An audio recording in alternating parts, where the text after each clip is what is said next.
बताइए कि संगठन की ताकत में मिल रहे हैं आपको, वरना कोई अधिकारी वर्ग कोई भी ये नहीं चाहता है कि किसी भी प्रकार से कर्मचारी को छूट दें। उनका मानना यह है कि तनख्वाह ले जा रहे हैं तो हमारी जेब से जा रही है, हम उनको अपनी जेब से तनख्वाह दे रहे हैं। भले भारत सरकार दे रही है, मगर उनके दिमाग में यही फीडिंग है कि हम अपनी जेब से तनख्वाह दे रहे हैं, इनसे एक रुपये की वसूली करनी है, और बल्कि ज्यादा ही करा लो काम, कम काम ना कराने पाओ।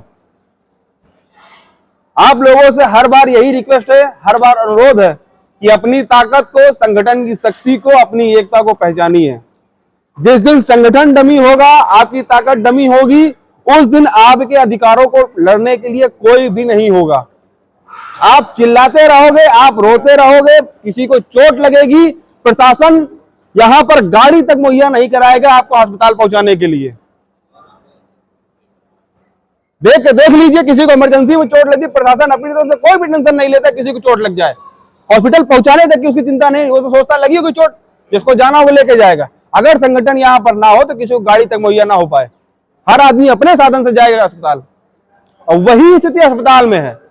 एक केस को अगर रिफर करना होता है तो सीएमएस महोदय सोचते हैं कि हम अपने घर से रिफर करेंगे, पेमेंट हमारी जेब से जाएगी। अस्पतालों का टाई अप लेके देख लीजिए, वो करना ही नहीं चाहते हैं। अधिकारी वर्ग के लिए पूरी छूट है, हमारे यहां आर्टिजन स्टाफ के लिए कोई छूट नहीं, किसी प्रकार की रियायत कोई देना नहीं चाहता है। हम लोगों को अपनी ताकत पहचाननी है। 1 घंटे का टाइम खाली मीटिंग के लिए लगता है, मुश्किल से सिर्फ 1 घंटे के लिए। हर दिन हम लोग काम करते हैं, रोज समय से काम करके देते हैं, रोज समय सब कुछ करते हैं, मगर समस्या सिर्फ इस बात की है कि अगर हमें कोई चोट लगेगी तो कौन खड़ा होगा। आप लोग सोचिए, हमारे साथ कोई कैजुअलिटी होगी, हमें कभी जरूरत पड़ेगी, ये प्रशासन आपकी 1% मदद नहीं करेगा। ना हो तो कोई आजमा के देख लेना, कभी जरूरत पड़े। बहुत ही चाटुकार जो ऐसे लेके घूमते हैं उनका भले सुन ले, सब कर्मचारी कोई नहीं सुनेगा, और सुनने के लिए केवल संगठन है। हाथ जोड़ के अनुरोध है आप लोगों से कि अपनी ताकत को, एकता को पहचानिए। संगठन को कमजोर करने से आप खुद और स्वयं कमजोर होंगे। आपकी ताकत संगठन से है, और हर संगठन की ताकत आप लोगों से है। संगठन में अकेले कोई कुछ भी नहीं कर सकता, ना शाखा मंत्री महोदय कुछ कर सकते हैं, ना शाखा अध्यक्ष महोदय कर सकते हैं, ना चलेंगे, मगर हमारे पीछे आपकी ताकत होनी चाहिए। कहते हैं ना कि धक्का देने के लिए, तो धक्का तो कम से कम देने के लिए आप लोग पीछे रहो, कि अगर सामने से ताकत लगे तो पीछे से तो प्रतिक्रिया। हम लोग बीच पीसने के लिए तैयार हैं, उधर से भी पीसेंगे, इधर से भी पीसेंगे। जैसे गेहूं पिसता है ना, हम लोग को पीसिए, आटा बन के मिलेगा, रोटी बना के खाइए, मगर समस्या यह है कि पीछे आपको भी रहना पड़ेगा। सीआरपीएफ सबसे पहले तिरंगा झंडा लेकर के खड़े होने का काम करती है। साथियों अभी स्टेशन पे भी हमारा मामला चल रहा था, स्टेशन मास्टर के खिलाफ, जीएमसी मुख्य यांत्रिक के खिलाफ नियमित धरना प्रदर्शन चल रहा था, लेकिन धारा 140 लागू होने के 144 लागू होने के कारण उसको स्थगित करना पड़ा। साथियों, खत्म नहीं हुआ है, स्थगित किया है। जैसे माहौल सही होगा उत्तर प्रदेश का, उसके बाद से फिर वो धरना स्वतः चालू हो जाएगा। साथियों, हमारा कहने का मतलब ये है, जब कोई भ्रष्टाचार होता है, प्रशासन कर्मचारी पर डंडा चलाने का काम करता है, तो आपका बनाया हुआ संगठन, आपकी दी हुई ताकत एनसीआरएस आपकी रक्षा के लिए बढ़ चढ़कर आगे आने का काम करता है। साथियों, मीटिंग की कड़ी को आगे बढ़ाते हुए हमारे बीच में भाई सहायक शाखा मंत्री भाई प्रकाश सिंह जी, हम चाहेंगे आए अपने विचारक भाई प्रकाश सिंह जी। इंकलाब जिंदाबाद, एनसीआरएस जिंदाबाद, आवाज दो, भ्रष्ट अधिकारी मुर्दाबाद, भ्रष्ट शासन मुर्दाबाद, आवाज मुर्दाबाद, आवाज दो। धन्यवाद संचालक महोदय भाई लोकेंद्र कुमार जी, शाखा के शाखा अध्यक्ष भाई दिनेश गुप्ता जी, शाखा मंत्री भाई अजीत सिंह जी, समस्त पदाधिकारीगण, डेलीगेट्स एवं प्रिय बहादुर साथियों, जैसा कि अभी हमारे पूर्व वक्ता बता रहे थे कि प्रशासन केवल और केवल अपने तकमे के लिए ही काम करता है। उसी का एक सीधा साधा जागता वजूद आपके पीछे एक मशीन लगी है जिसपे व्हील का काम होता है। साथियों, 2019 का टेंडर था, 1 साल के अंदर उनको रिकंडीशनिंग करके देनी थी, 3 साल एएमसी का ठेका था। 2019 से आज 2023 चल रहा, 4 साल हो गए। अभी अगर किसी हमारे मेंटेनेंस स्टाफ को बनाना होता तो शायद चार्जशीट तो छोड़िए, ऐसे 5 देकर उसको रिमूव भी कर दिया गया होता, लेकिन ठेकेदारों के ऊपर किसी प्रकार की कोई कार्रवाई नहीं होती है। क्यों? क्योंकि हम भी चाहते हैं कि ठीक है हमारे पल्ले से काम छूट गया, कोई बात नहीं, लेकिन साथियों जितनी है हमारी कमजोरी है उतनी ही हमारी शक्ति भी है। हमारे अंदर वो हुनर है जो ठेकेदार बाजार में खोजता है, वो हमारे अंदर हुनर पहले से है।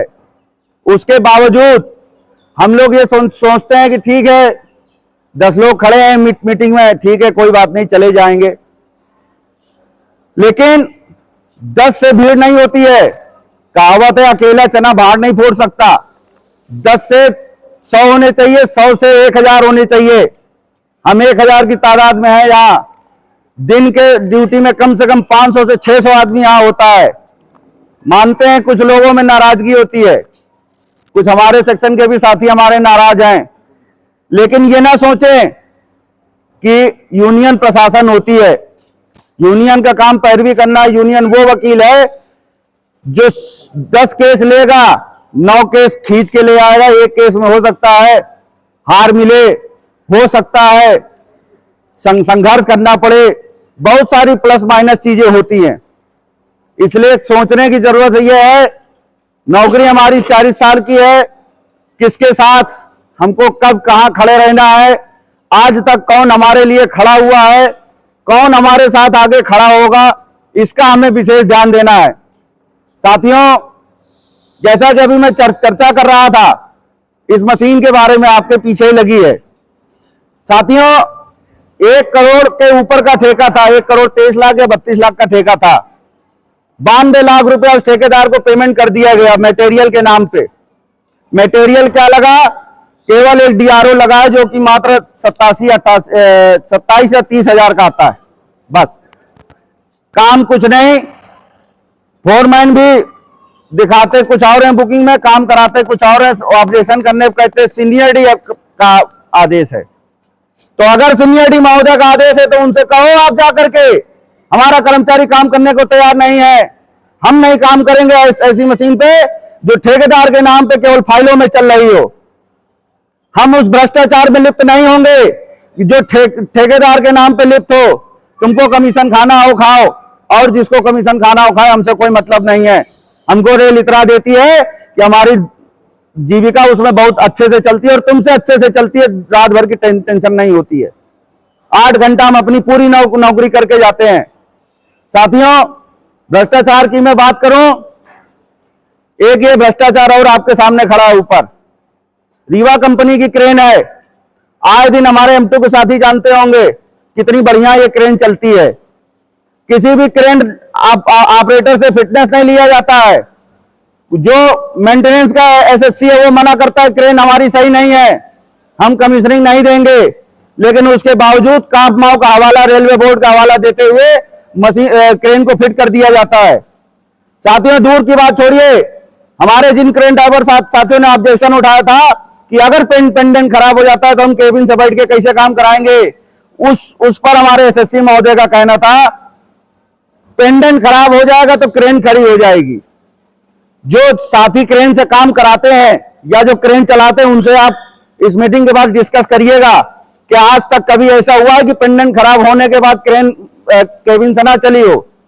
एक बार नहीं 20 बार हुआ है। 15 टन क्रेन लगी थी, रिमोट का काम उसमें हुआ था, रिमोट का काम फेल हो गया। आज भी पुरानी 15 टन केबिन से ही चलती है, जबकि उस समय भी फोरमैन महोदय का कहना था कि अगर रिमोट खराब हो जाएगा तो क्रेन खड़ी होगी। उसके बाद आज भी 15 टन क्रेन जो है केबिन से चलती है क्योंकि उसका रिमोट काम नहीं करता। नई मशीन में नई क्रेन में पहले से वो सुविधा आई थी, ठीक है वो उसमें मैच है, लेकिन पुरानी वाली में मैच नहीं होता है। क्रेनों की इस स्थिति ये आलम है कि अगर कोई जाप इधर से उधर जाता है, ना तो उसके सही ढंग से मेंटेनेंस है, ना कुछ है प्रॉपर वे में। पहले कंस्ट्रक्शन का स्टाफ आकर लाइन चेक करता था, लोको लिफ्ट है, और अगर यहां बोगी का काम हो रहा है तो क्या गारंटी है कि क्रेन नीचे नहीं आएगी अगर एक भी चाबी खुल गई तो? क्या ये स्टाफ की जान के साथ खिलवाड़ नहीं है? और ये खिलवाड़ कौन कर रहा है? यहां का बैठा भ्रष्ट प्रशासन। इसी भ्रष्ट प्रशासन के कारण ये सब हो रहा है। क्यों? क्योंकि इनको इसमें कमीशन नहीं मिल रहा। बहुत स्पष्ट बात मैं कहता हूं, इनको इसमें कमीशन नहीं मिल रहा है, क्योंकि ये काम हमारा रेल का काम आदमी पहले करता था। अब क्या है, ठेकेदार को लेने को तैयार नहीं है, हमको काम कराना।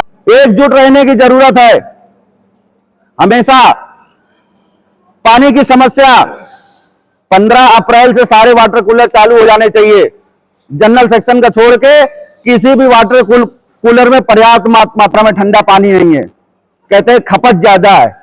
अगर खपत ज्यादा है, 1 2 4 और लगा दो, इतना लगाए हो, 2 4 और लगा दो, दिक्कत क्या है? यूनियन ने मना कर रखा है क्या? तब तो हवाला देते थे कि आप लोगों के कहने पे इतना ज्यादा हमने जो है बिल पास कर दिया, ये कर दिया। अब क्यों नहीं कर रहे हो अगर तुम इतने कर्मचारी के भले हो? साथियों, एक भ्रष्ट प्रशासन कभी नहीं चाहता है कि हम आप एक हो, हम आप एक साथ मिलकर काम करें, सुविधा अनुसार करें। इसी क्रम में साथियों में बताना चाहूंगा, हमारे सेक्शन से जुड़ी समस्या है। शिफ्ट में परमानेंट पिटविल लेथ पे काम होता है, 24 घंटे मशीन चलती है। आज 2 साल से हम लोग कह रहे हैं कि आने जाने के लिए सुगम मार्ग होना चाहिए, लेकिन नहीं। यार्ड में संटिंग प्रॉपर होती है। पीपीओ का स्टाफ 8 दिन डी सीनियर डी को कंप्लेन करता है, साहब झाड़ी बड़ी है, यार्ड की लाइट नहीं जल रही है। काम पूरा चाहिए, लोगों को सारे समय पे लगने चाहिए। सुविधाएं कौन देगा? कोई बाहरी व्यक्ति आएगा देने? काम आप लेते हो, सुविधाएं भी आप ही दोगे, काम भी आप कराते हो, तो सारी समस्याओं का हल भी आप ही करोगे। और नहीं करोगे तो हमें हल कराना आता है, चाहे झंडे से हो चाहे डंडे से हो। साथियों, एकजुट होकर हम सबको इस प्रशासन की ईंट से ईंट बजाने की जरूरत है। प्रशासन ये सोच रहा है कि हम अलग हैं, हमें अलग नहीं, एकजुट रहने की जरूरत है। इन्हीं सब बातों के साथ मैं अपनी वाणी को विराम दूंगा। जय हिंद साथियों। अजीत सिंह संघर्ष करो, आवाज दो, हम एक हैं, जिंदाबाद जिंदाबाद जिंदाबाद। धन्यवाद हमारे संचालक महोदय और हमारे कार्यकारी अध्यक्ष लोकेंद्र भाई। आज के इस गेट मीटिंग की अध्यक्षता कर रहे हैं हमारे शाखा अध्यक्ष श्री दिनेश गुप्ता जी, कोषाध्यक्ष सुशील भाई, संचालनकर्ता और कार्यकारी अध्यक्ष लोकेंद्र भाई, सहायक शाखा सचिव राहुल शुक्ला जी, सहायक शाखा सचिव डीके पटेल जी, कोमल जी, टीएमएस से हमारे प्यारे लाल मीना जी, एसएस राय, प्रकाश सिंह, और हमारे बैंक का काम देख रहे हैं ऋतिक जी, और हमारे सभी बहादुर साथियों। आज 20 तारीख थी, और 20 तारीख जो हमारी परंपरा है कि आज के दिन हम लोग जो है मीटिंग के माध्यम से 1 महीने में जो काम किए गए उसकी रिपोर्ट आप लोगों को देते हैं। साथियों, सबसे पहले साथियों शुरू करना चाहूंगा प्रमोशन से, क्योंकि प्रमोशन एक ऐसी कड़ी है जिसके लिए हम आते हैं, नौकरी करते हैं, और हर कर्मचारी के मन में यह उम्मीद रहती है कि हमारा प्रमोशन हो, और सबसे बड़ी बात कि समय से हो। साथियों, रेलवे बोर्ड के द्वारा तो चिट्ठी निकाल दी गई थी कि इलेक्ट्रिक लोको शेड में जितने भी प्रमोशन होंगे मर्जर के बाद होंगे साथियों। लेकिन साथियों, ये इलेक्ट्रिक लोको शेड का सौभाग्य है कि इलेक्ट्रिक लोको शेड को श्रीमान सिंह जैसा जो है मंडल अध्यक्ष मिला है। साथियों, उन्होंने पूरी टीम के साथ, हम लोग भी जो है निरंतर जो है प्रयागराज जाके senior DPO, APO, DPO, DRM सबसे जो है वार्ता किया गया। और साथियों, यूनियन का काम होता है कि कर्मचारी की बात को बहुत ही सुलझे हुए तरीके से प्रशासन के सामने रखना, और उसी तरह से जो है हमारे मंडल अध्यक्ष जी ने साथियों डीआरएम साहब से लेके एपीओ तक जो है रखा। नहीं माने तो उसके बाद वाली कहानी होती है साथियों। तो नौबत प्यार में ही जो है सारे लोग मान गए, और जिसका नतीजा रहा साथियों कि लगातार प्रमोशन हो रहे हैं। पहले ग्रेड 1 का, इसके बाद ग्रेड 2 का। अभी साथियों हमारे टेक्नीशियन 3 से टेक्नीशियन 2 के प्रमोशन के लिए हमारे सभी भाई जो है इंटरव्यू दे रहे हैं साथियों। उस पे मैं ये कहना चाहूंगा साथियों कि हम लोगों की जो है, हमारे कुछ साथी वहां पे मौजूद थे, हम लोगों की बात यही महोदय से हो गई है कि हमारे जितने भी कर्मचारी साथी हैं प्रमोशन के लिए, जो कि वहां प्रतिदिन जो है 25 तारीख तक टेस्ट चलेगा, जितने भी लोग टेस्ट दे रहे हैं साथियों, होता यह है कि हम तो जाके कह देंगे कि सबको पास कर देना, लेकिन क्या इतने से प्रशासन मानेगा? इतने से प्रशासन नहीं मानता है साथियों। साथियों हम लोगों ने अपनी बात रखी कि इलेक्ट्रिक लोको शेड में जितने भी 3 फेज के लोको आए, क्या किसी भी कर्मचारी को इसके ट्रेनिंग के लिए कहीं भेजा गया? और अगर भेजा गया तो साथियों मात्र 10% लोगों को भेजा गया होगा, बाकी किसी को नहीं भेजा गया। लेकिन साथियों हमारी शेड की जो टीम है, जो हमारे सभी कर्मचारी साथी हैं, इन लोगों ने इतने बढ़िया तरीके से जो है इन लोगों में अपने कार्य की क्षमता को, अपनी दक्षता को इतना बढ़िया तरीके से दिखाया कि जिसका नतीजा ये है कि आज सफलतापूर्वक हम लोग सारे लोगों का जो है मेंटेनेंस करके निकाल रहे हैं। ये सारी बातें साथियों यही महोदय के सामने रखी गई थी कि जब आपने ट्रेनिंग नहीं कराया है तो आपको फेल करने का अधिकार नहीं है। आप अगर ट्रेनिंग कराते, ट्रेनिंग कराने के बाद अगर आप टेस्ट लेते और उसमें फेल करते, तब ये लगता कि ठीक है हमारा कर्मचारी ट्रेनिंग बढ़िया से नहीं किया या बढ़िया से पढ़ाई नहीं किया, इस वजह से फेल हो गया। लेकिन साथियों बिना ट्रेनिंग के, मैं इस मंच से भी कह देना चाहता हूं उस प्रशासन से कि बिना ट्रेनिंग के आप टेस्ट ले रहे हैं, अगर हमारा एक भी कर्मचारी फेल हुआ तो साथियों उस नई वाली बिल्डिंग की ईंट से ईंट बजा दी जाएगी।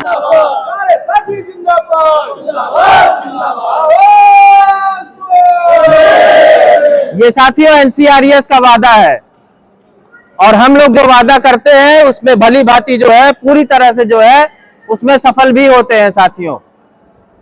दूसरी बात साथियों, अभी हमारे सीनियर टेक्नीशियन के प्रमोशन की जो है लिस्ट आई है, लेकिन हवा बह रही है।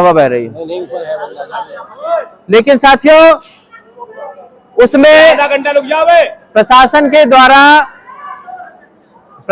के द्वारा मंशा सही नहीं लग रही है। इसलिए बता रहा हूं साथियों कि ये अंदर की बात है कि प्रयागराज से डीआरएम ऑफिस से लिस्ट बनके आ गई है, लेकिन यहां पे अभी लिस्ट नहीं निकाला जा रहा है। क्या है इनके मन में, ये हमको भी समझ में नहीं आ रहा है। हम लोग तो सीधा सीधा चलते हैं कि अगर आप सीधे सीधे काम कर रहे हो तो ठीक है, नहीं तो झंडे में हमारा डंडा भी लगा होता है। हम मीटिंग के माध्यम से कहना चाहते हैं कि अगर लिस्ट नहीं निकली इस हफ्ते में तो प्रशासन तैयार रहे अपना मुर्दाबाद कराने के लिए, क्योंकि हम कर्मचारी के लिए हैं, कर्मचारी हमको जो है जिता के लाया है साथियों। मुर्दाबाद मुर्दाबाद मुर्दाबाद मुर्दाबाद मुर्दाबाद मुर्दाबाद मुर्दाबाद। अभी हमारी वार्ता हुई थी साथियों सेक्शनों में डस्टर को लेके। उनका ये कहना है कि पहले खादी ग्रामोद्योग से डस्टर आते थे और रेल जो है उसको खरीद के सभी जगह जो है देती थी। अभी खादी ग्रामोद्योग जो है बंद चल रहा है और वहां से आपूर्ति नहीं हो पा रही है। तो हमारा भी यही कहना है साथियों कि अगर डस्टर रहेगा तब हम काम करेंगे, और अगर डस्टर नहीं रहेगा तो हमको कहीं से भी व्यवस्था आप कराइए, चाहे लोकल परचेजिंग कराइए, चाहे अपने घर से लेके आइए।